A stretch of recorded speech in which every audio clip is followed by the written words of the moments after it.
Hey everyone, this is Lecture 10 for POS 273, International Relations, an undergraduate online course taught in the Political Science Department at the University of Maine. And I'm the instructor, Rob Glover. So today's lecture is going to look at the United Nations. We're stepping out of theoretical perspectives and we're focusing on concrete institutions and organizations. And specifically with the United Nations, we're going to be looking at human rights. Human rights comes up in your simulation. It's the core of one of the resolutions that's being considered in the simulation. There's going to be a lot of references to protecting human rights and protecting individuals. And so I want to kind of step out of the theoretical and conceptual discussion and delve into the institutions that exist with regard to human rights and some of the institutional actors that play a role in enforcing human rights.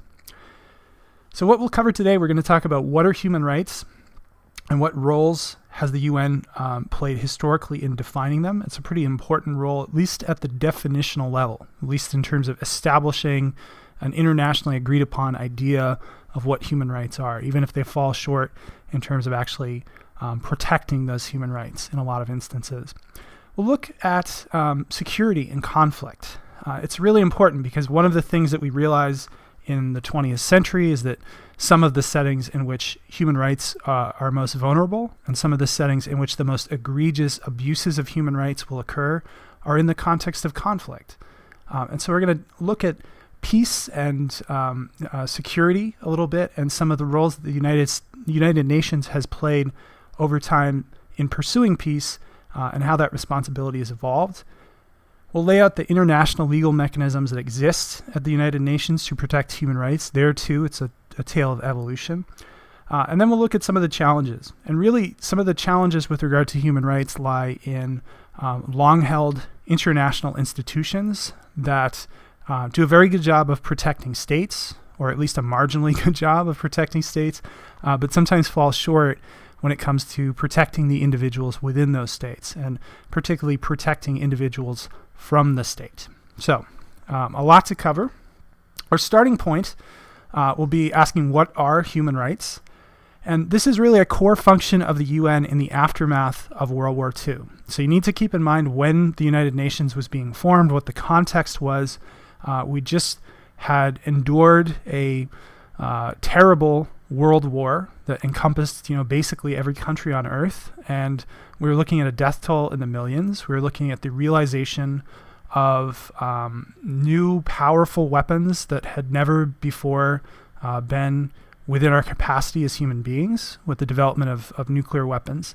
And we also had this hideous regime, really a set of regimes in Europe that were devoted to the extermination of human beings, most notably the Jews, but not the Jews alone, and were really strikingly successful in their goal to eliminate certain populations from existence. And so the United Nations recognizes that individuals need protections, and they maybe need an actor over and above the level of the state to protect those individuals, right? So there needs to be some sort of international legal justification that can be invoked when you have a setting in which states have set about slaughtering and attempting to eliminate their segments of their population.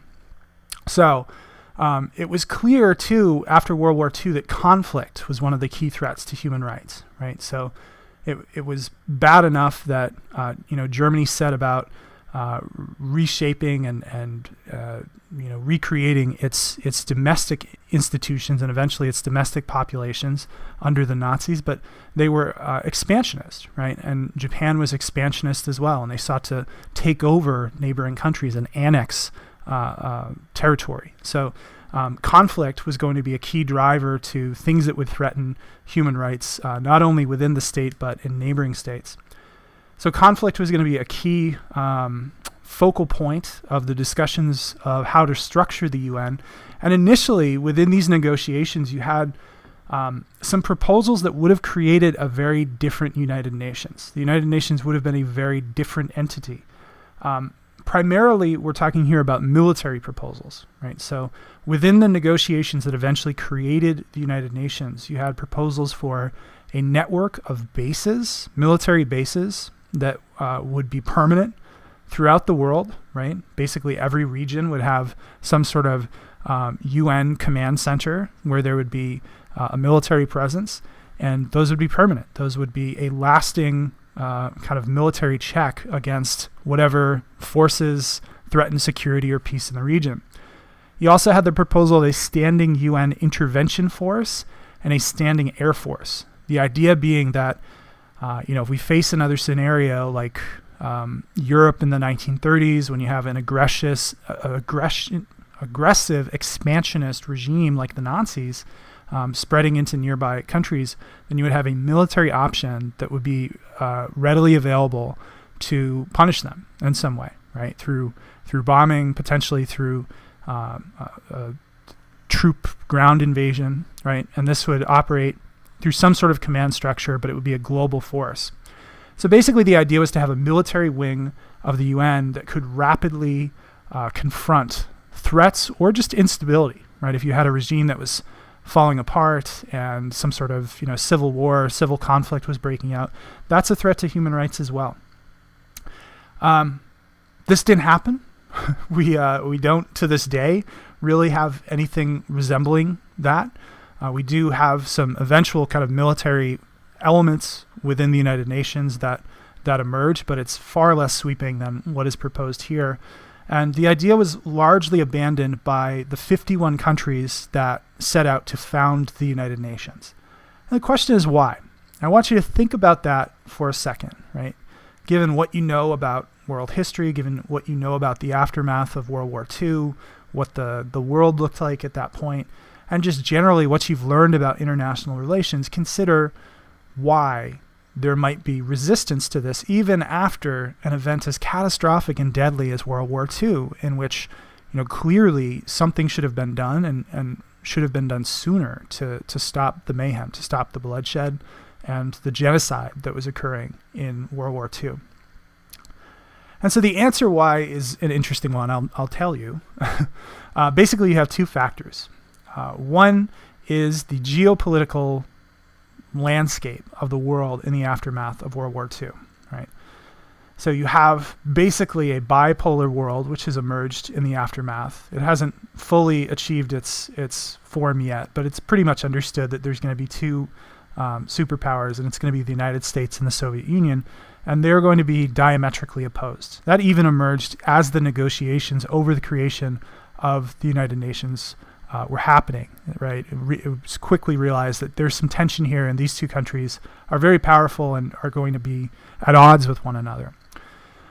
So the Cold War conditioned how the UN was constructed in the sense that it was both sides were kind of nervous that this new setting, this allegedly global setting, could be used as a tool by the other side to undermine that other power politically, to use it as a platform to criticize them politically. So a lot of the things that would have empowered the United Nations to be independent were kind of reduced or lessened in their impact simply by the geopolitical landscape that was emerging and this bipolar system, this confrontation that was emerging between the United States and the Soviet Union.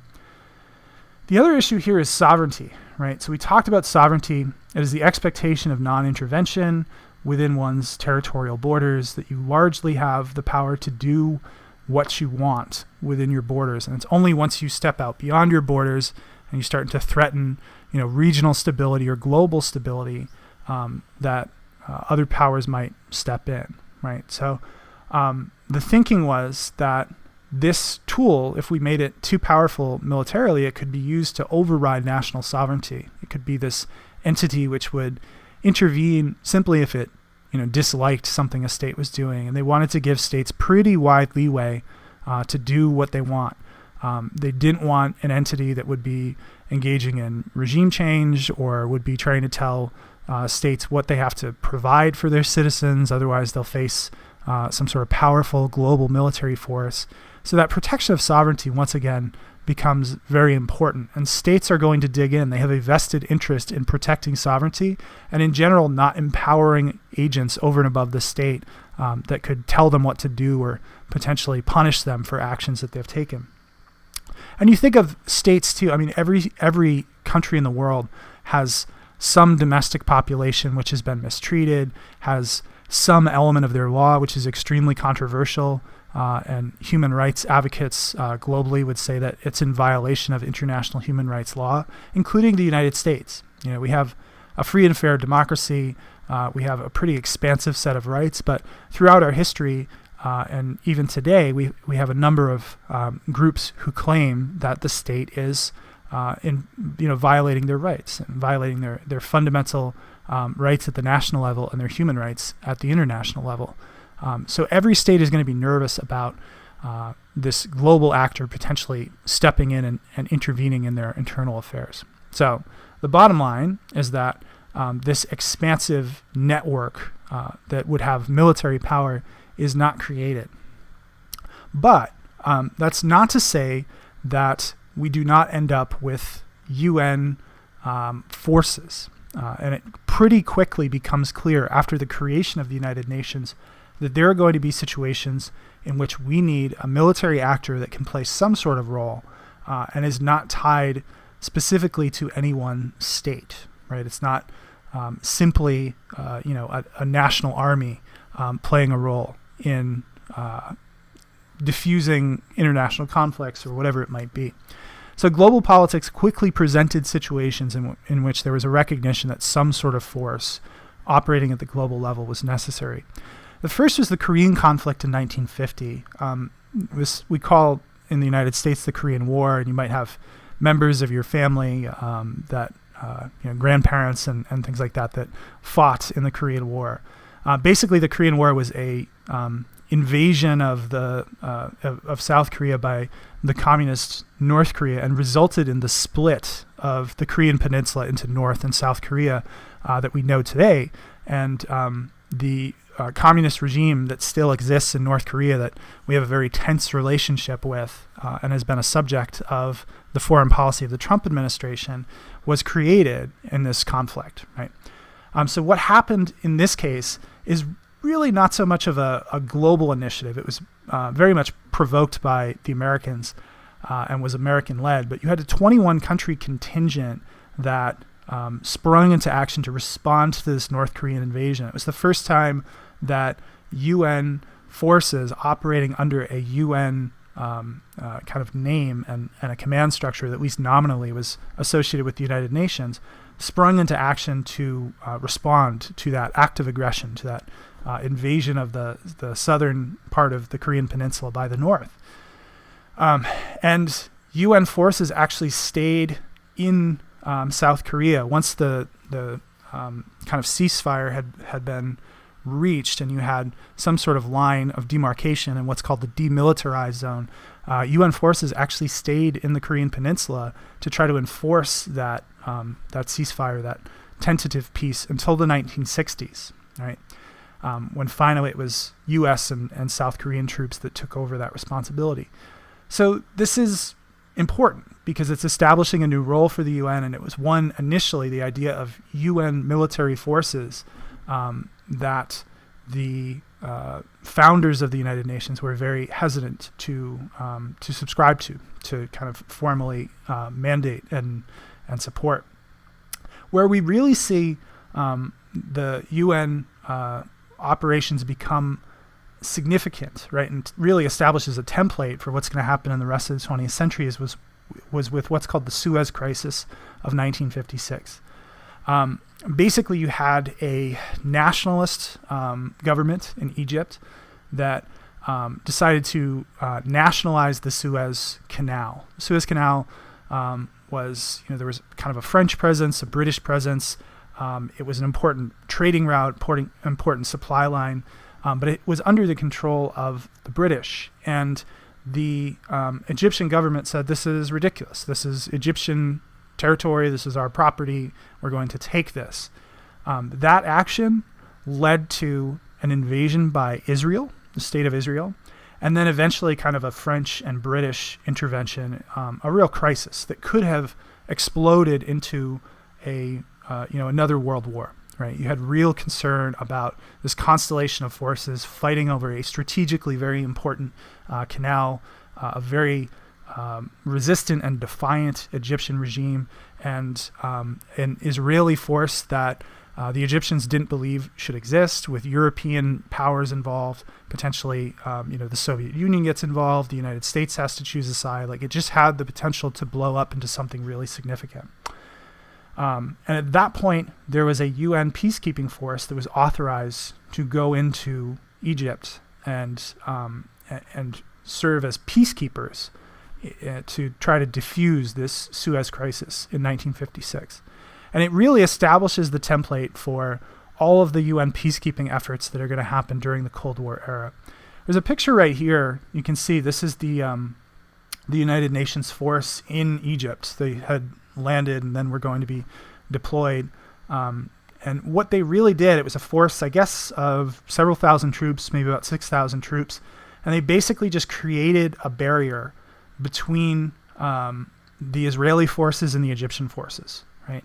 They just installed themselves between the two forces. They could only fire or act offensively in self-defense. They did not have any sort of offensive mandate, so they couldn't conduct operations against the Egyptians or against the Israelis. They were just there to physically be a presence. They had some light arms, but nothing really significant. They had those iconic blue helmets that make it clear to any sort of adversary on any side that they are there with the United Nations, and they are just there to create a physical barrier between the two sides, so that things like negotiations, peace treaties, sort of formal agreements between the different sides can be drawn up. They're essentially buying time so that the diplomatic route, the non-military route, can take place. It was largely comprised of soldiers outside of the permanent five on the UN Security Council, and this too would become the template for UN peacekeeping operations subsequently. Even to this day, most of the troops for UN peacekeeping operations come from countries that are not super powerful countries, right? Many countries use this actually as a source of income. So countries like India and Bangladesh and countries in Africa, countries in Latin America will send their troops to be part of peacekeeping operations, because the money that they get from the United Nations as compensation for giving their troops over to these international efforts is much higher than they would pay their soldiers, so that they can pocket some of that money and then also continue to pay their soldiers the wage that they expect. It's also useful in countries that have a history of military coup, military takeover, that in general you don't want your military idle. You want them out there doing things, engaged in things. And so this has given countries an option so that they can have their troops participating in some sort of mission and not at home in the barracks, potentially thinking about ways that they could overthrow the government or ways that they're dissatisfied with the civilian government. So that's the Suez Crisis. We can use that as kind of a jumping off point to talk about the different generations of UN peace operations, UN peacekeeping operations. What's tricky about this language of generations is that we typically think of generations according to a timeline, and it doesn't quite work out that way. There's some different ways that UN peacekeeping operations have taken place over time, and it roughly corresponds to chronology, right? We can talk about the initial use of UN peacekeeping operations, but what we see is once we get into second generation, third generation, fourth generation, it's not as if peacekeeping operations of one type stopped and then a new type began. There's been periods in which those things coexist, even third generation, existing really prior to second generation. So don't feel as if this relates in any real clear way to a chronology. It's just a different way of thinking about different types of UN peacekeeping operations. So the first generation, as we said, Suez is really the example. It is the template that is used during the Cold War for how UN peacekeeping operations go forward. The operations are aimed at creating a physical barrier between the combatants, usually states, but not always. It could be states and non-state actors. And they only have a defensive mandate, meaning they are not trying to ally with one side and defeat an adversary. They can only fire if they're fired upon. They can only engage the other side if they feel that they're threatened, right? And the really significant and crucial part here is that the warring parties have to consent to the peacekeepers' presence, right? So essentially, this first generation of UN peace operations, you have to be invited in, or the international community has to convince the warring parties that UN peacekeepers should be allowed in. They can't simply go in on their own without consent from the sovereign parties involved. Second generation is a little bit different. We're generally talking about operations aimed at enforcing existing peace agreements. So it's not a response to an ongoing conflict. It is really an attempt to keep the peace. And this happens frequently with civil war. Countries that are torn apart by civil war, they reach some sort of fragile agreement. There's some disarmament that occurs, a truce, a ceasefire. But the country's really a tinderbox, right? And it could explode into conflict again at any moment. Again, this is a setting in which peacekeepers would be invited in. They're a physical presence. They need the consent of the warring parties. In this case, it often is state and non-state actors. And they would take on some military roles, although never really offensive roles. And also some basic kind of police keeping law and order, and even some civilian roles, right? So peacekeepers would help deliver food, provide basic services. If there's areas people need to get to in order to get healthcare, get education, you might have peacekeepers that play a role in ensuring that they're safe in getting there. The example here would be Cambodia in the 1990s, after a protracted period of genocide and then civil war, a really horrific period in the country's history. They reached some sort of fragile truce, fragile ceasefire, and UN peacekeepers were sent in to protect that fragile peace arrangement that had been reached. Third generation is even more significant, right? These are operations not only aimed at enforcing peace agreements, but also peace building. So this could be something as simple as, ensuring that a ceasefire is respected, but it also could be, something as demanding as rebuilding failed states in which the government has broken down. There's essentially no real governmental structure. Infrastructure needs to be rebuilt. The basic functions of government and society need to be rebuilt. And the UN peacekeepers would go in and play a role in helping to rebuild those institutions. That is much more challenging, right? You may have encountered in some of the interpretations of Iraq and the narrative of Iraq that you have in the book by Jennifer Sterling Foker that the United States easily achieved a military victory, right? They easily defeated Saddam Hussein's Iraqi military. But the larger challenge was rebuilding a state and kind of rebuilding a society that no longer had the imprint of Saddam Hussein's Ba'athist Party, and in which a lot of the people associated with Saddam Hussein's ruling class had been thrown out of government. Not only that, you have a domestic insurgency, you have terrorist operations, you have infrastructure that is crumbling and needs to be rebuilt and replaced. And that's very hard, sometimes multi-generational work. And this third generation of going beyond peacekeeping and really talking about peace building, or sometimes it's called nation building, is the type of work that we start to see some UN peace operations take on. An example here would be Somalia in the 1990s.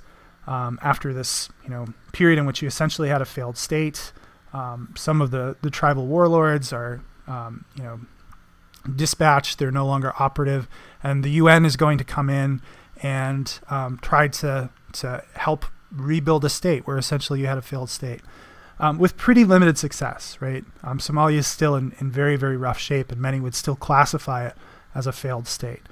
So that's a much harder thing to do. And then fourth generation really deals with collaboration with other types of organizations, right? Where they delegate out peace building to other organizations. The example here is the role of NATO in Bosnia, what emerged out of the former Yugoslavia, and there was a civil war and ethnic cleansing. And the UN in that case really kind of delegated out a lot of the peacekeeping responsibilities to NATO.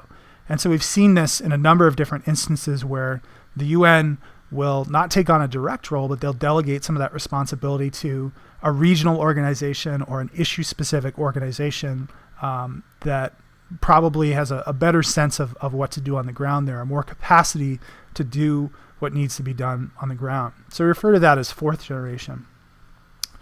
What do we learn from this, these peace operations? The first is the international norm of sovereignty, right? When we're thinking about obstacles and what sorts of challenges exist in terms of the UN playing this role with regard to peacekeeping and eventually peace building, what we come to again and again is states that are resistant to kind of give up or cede any sort of sovereign power to an international organization, right? To the point where at the initial inception of some of these UN peace operations, they literally cannot set foot in the country until both sides in a conflict, or all sides in a conflict, give them consent to do so, right? They consent to their presence. And that remains the case with many things in international law, and specifically related to UN peace operations today, is that without the support, without the express consent of the countries involved, it's not going to happen. We also see a shift from peacekeeping, right? A very limited role of just creating a physical barrier between two adversaries, to something much more demanding. Peace building is really talking about rebuilding societies, refashioning tense relations within a society in the case of civil war, creating infrastructure, creating social, educational, health-related opportunities for individuals. It is a much more demanding thing to do. It's very easy, comparatively speaking, if you have the right firepower and the right know-how, to disarm an adversary or to chase them away. But to actually rebuild a society that in some cases has been torn apart by war and conflict for decades is much harder.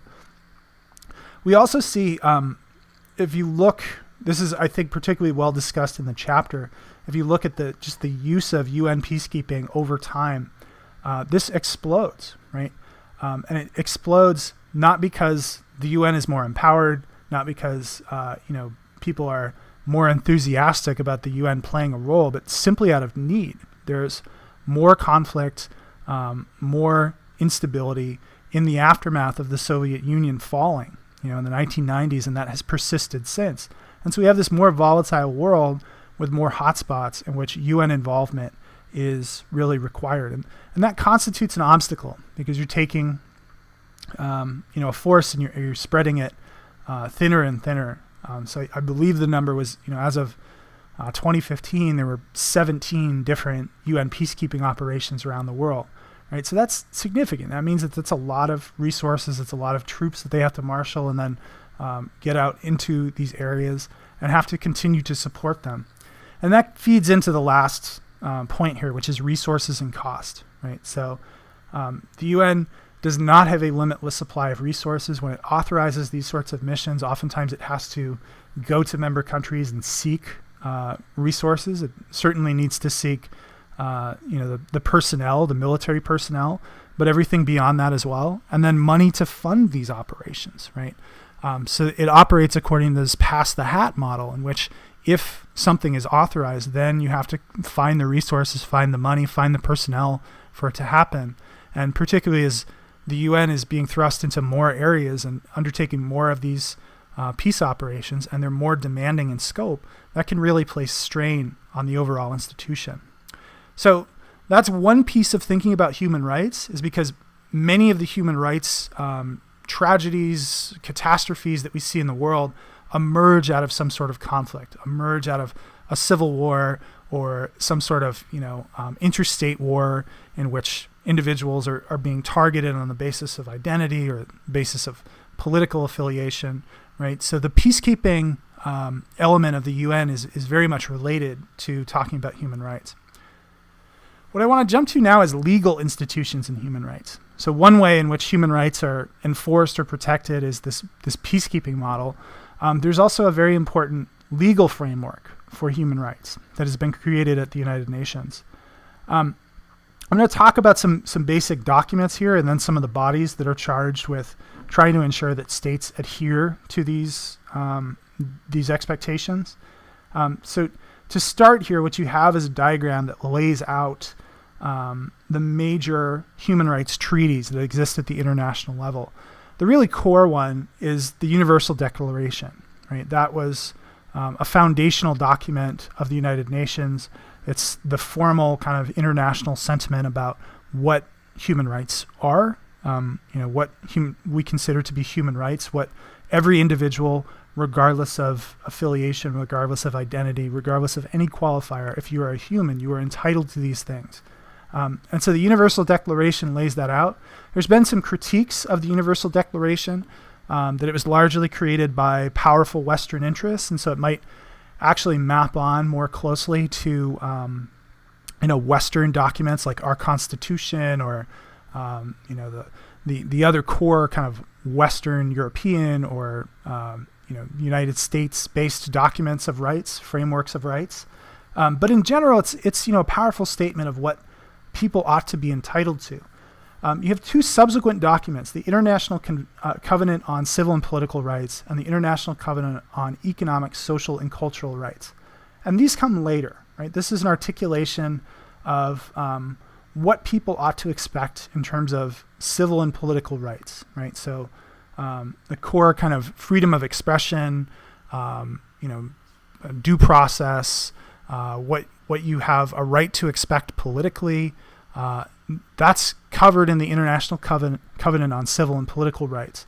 The International Covenant on Economic, Social, and Cultural Rights is kind of more focused on what people ought to expect in terms of their economic life, rights for labor, rights for cultural expression, tolerance of one's identity, these sorts of things. And this is It is not in conflict with the Declaration of Human Rights. It is a specification in these two specific areas of what these rights entail.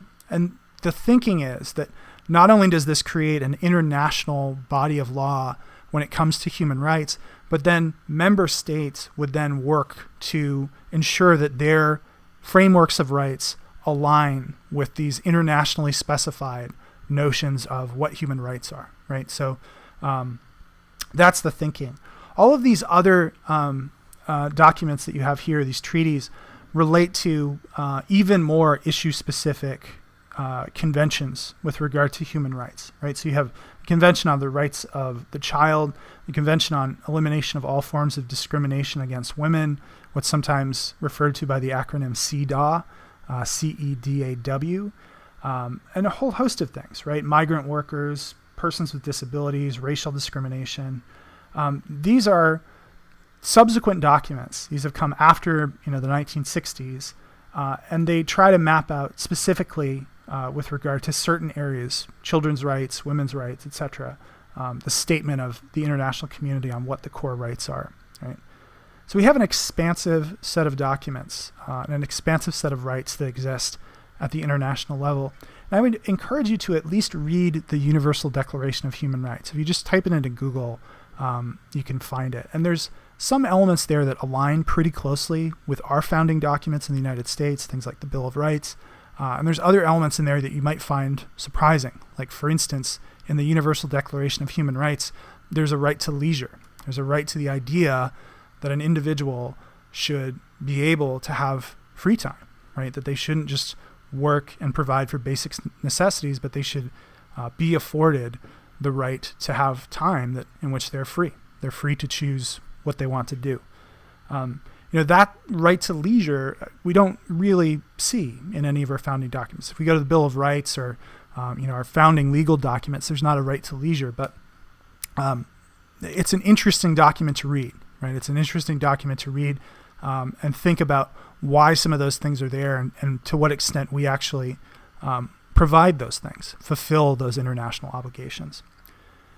So now I'm going to shift gears and talk about some of the institutional actors that historically have been responsible for human rights, right? Both articulating what the human rights are and then trying to ensure that the human rights that are articulated in those documents are respected by states and other actors throughout the world. So the first entity we have to talk about is the UN Commission on Human Rights. This was the original entity that was charged with crafting the human rights framework and then eventually articulating some of those subsequent documents and protecting and actually investigating and trying to uphold those human rights.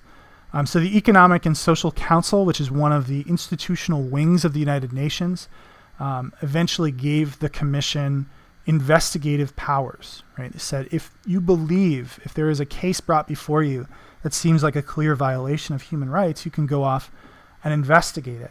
But there was really stringent criteria for consideration, right? So they specified that only patterns of gross and reliably attested violations would constitute sufficient grounds for the Commission to go and investigate this. They can't investigate individual cases, right? So it's not like an individual who's had their human rights violated can bring or could have brought that case to the Commission on Human Rights. And eventually this entity was replaced, right? So that we're talking about a historical entity. This was eventually replaced by something called the Human Rights Council in 2006. So we have stringent criteria for consideration and a pretty weak and sporadic monitoring capability that primarily exists to produce reports. It doesn't have any ability to, authorize military intervention if it finds that there is in fact a credible set of violations of human rights. The other issue that's problematic for the Commission on Human Rights is that there was great efforts were made to ensure that members of the Commission were representative of different geographical regions. And so the members of the Commission on Human Rights were representatives from states, and they were also structured in such a way that you had regional representation. So there would be a certain number of representatives from Africa and Latin America and Asia and Europe, et cetera, et cetera. Because of that effort to ensure geographical representation, you sometimes led to strange membership. And in a couple cases, you ended up just by the rotating leadership model that they had in the Commission on Human Rights, you ended up with people that shouldn't have been anywhere near a Commission on Human Rights actually being the leaders of the Commission on Human Rights.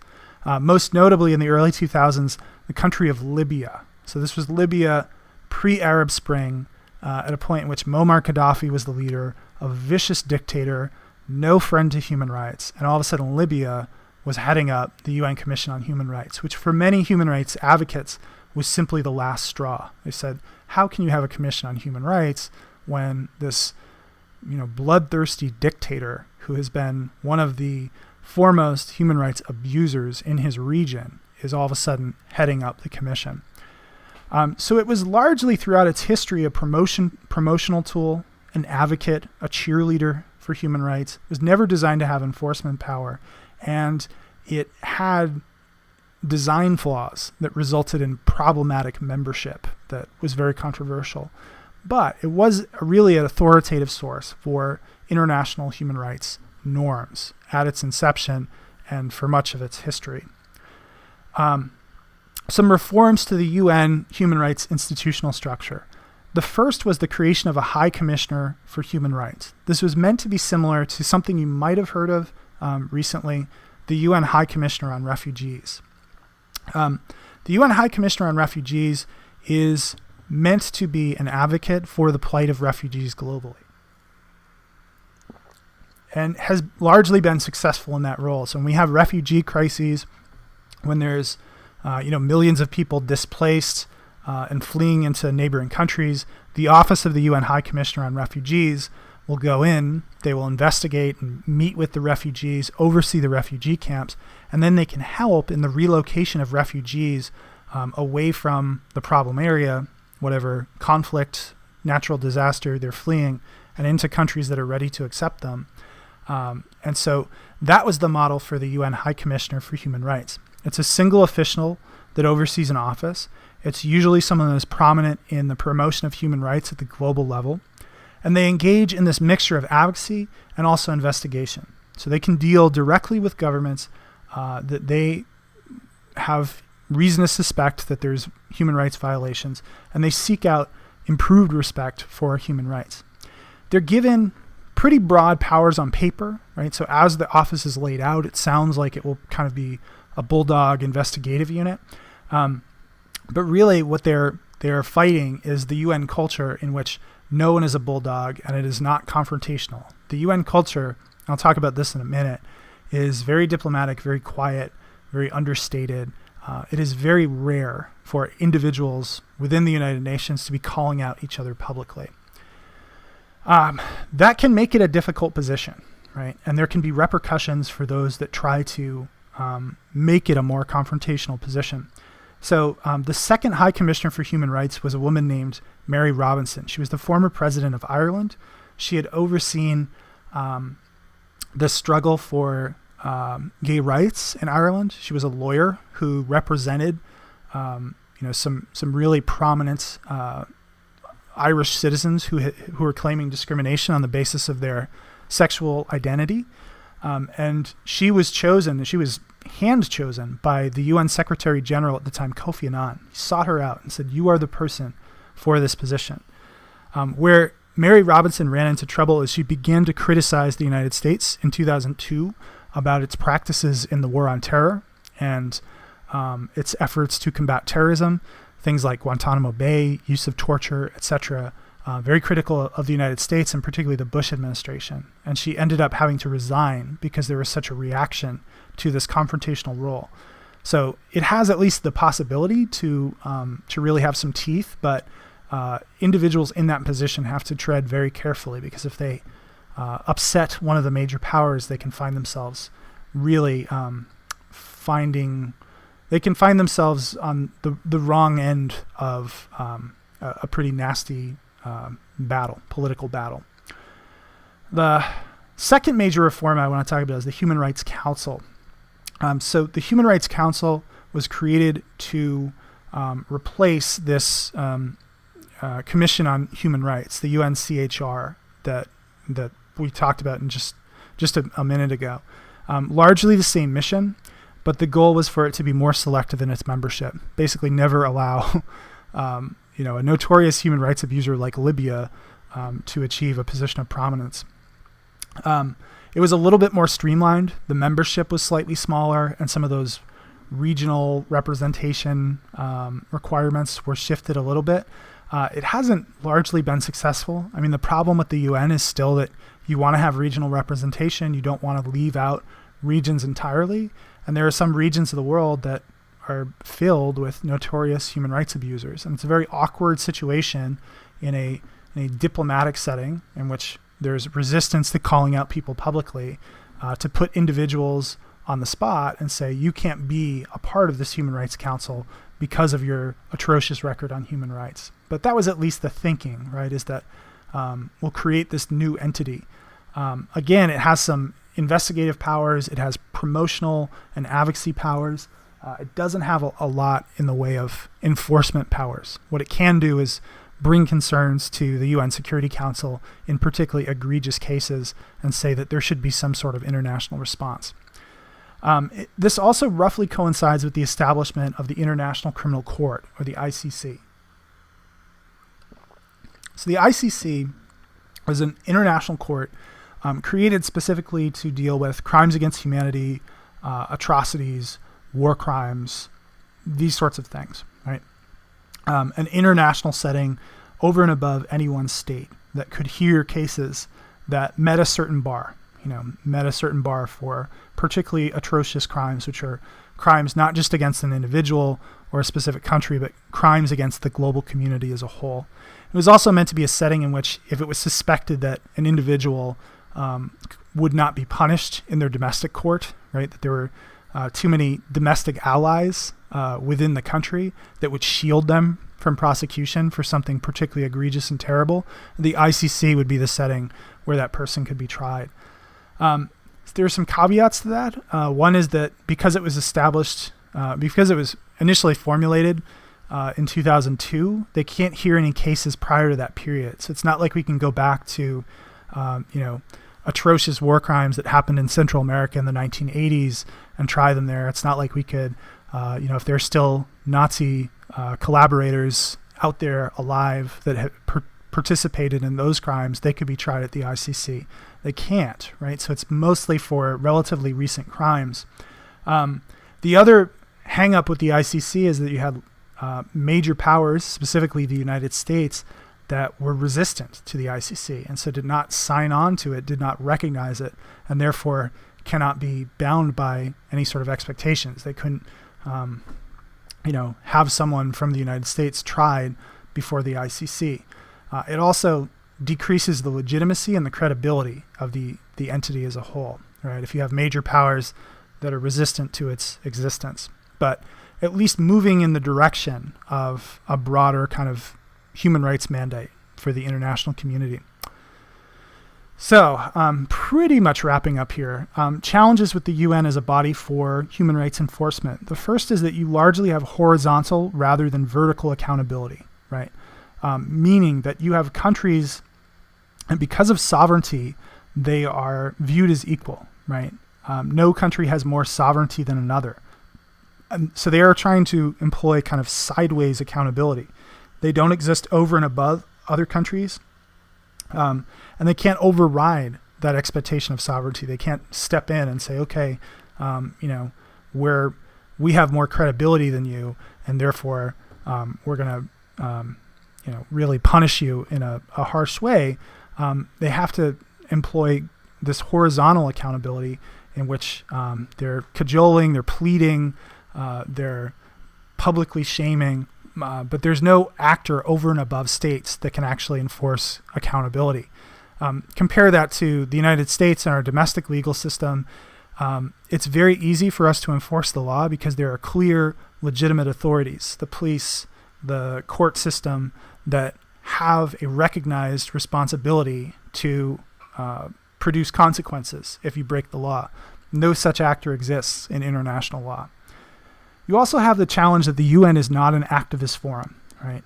So in general, if you go to the United Nations and people are talking about dicey issues like human rights, war and peace, security, they are not shouting at each other.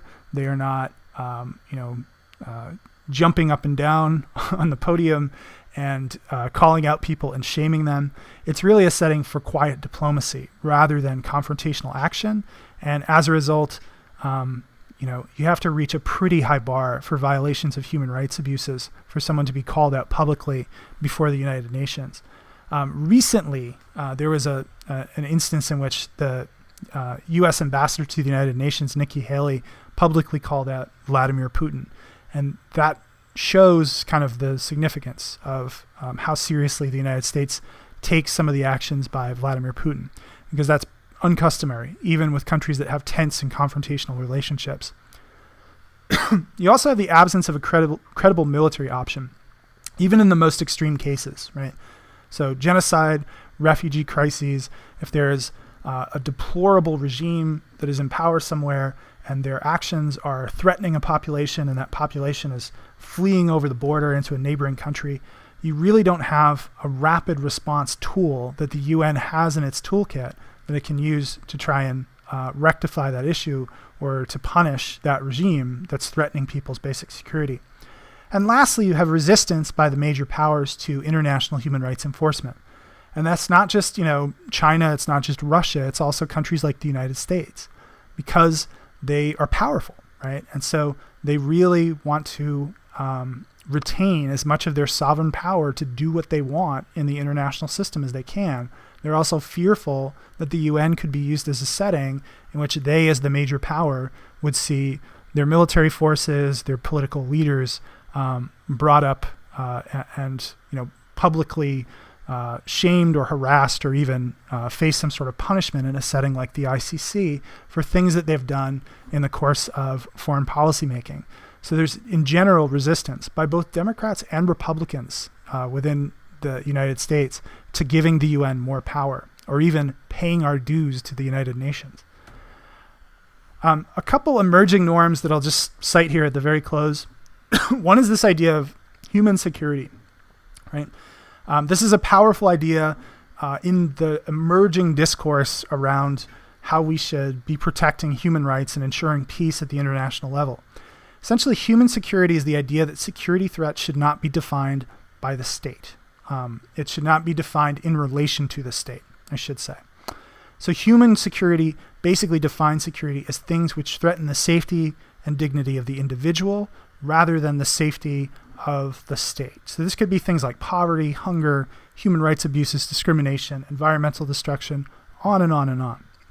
It's a different way of thinking about security, and think about the differences there, right? Once you shift away from thinking about, protecting against foreign invasion or protecting your military to things like, what is it at the individual level? What is the thing that an individual within a society is going to be fearful of or feel threatened by? What is going to threaten their well-being? And it might not be a foreign invasion. It might not be the fact that China's military is growing and we're concerned about that. It could be something as simple as having clean drinking water or having access to health care for their child, right?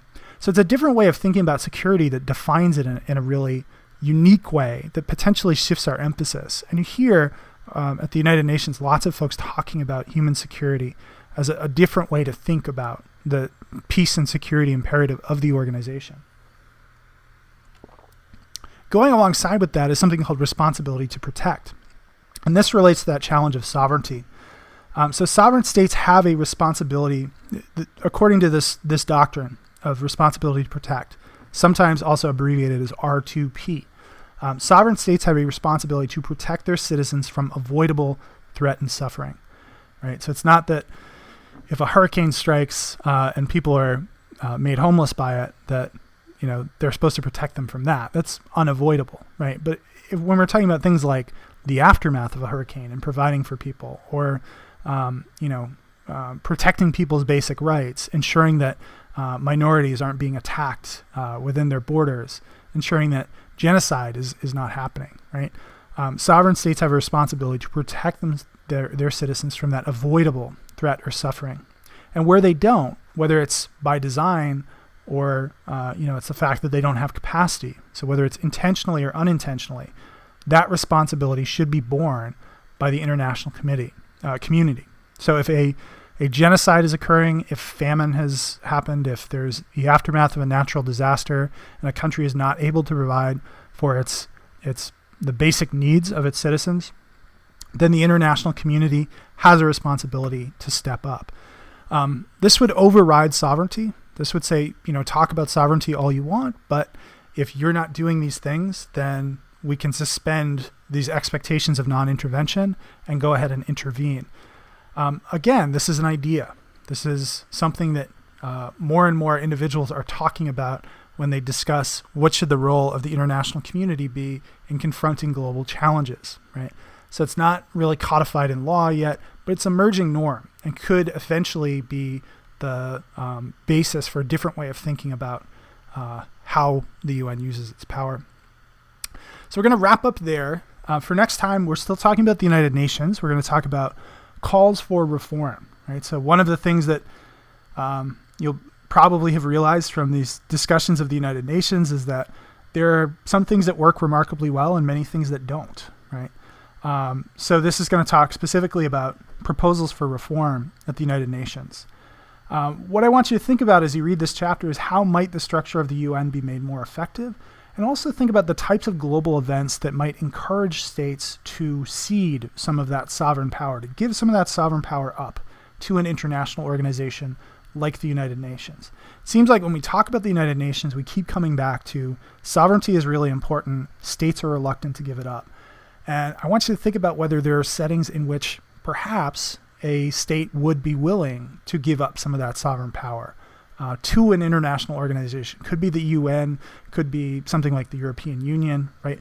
When does it make sense for states to step back a little bit and let an international organization take on some responsibility, even if they're losing power? So that's what we'll talk about next time. Thanks very much.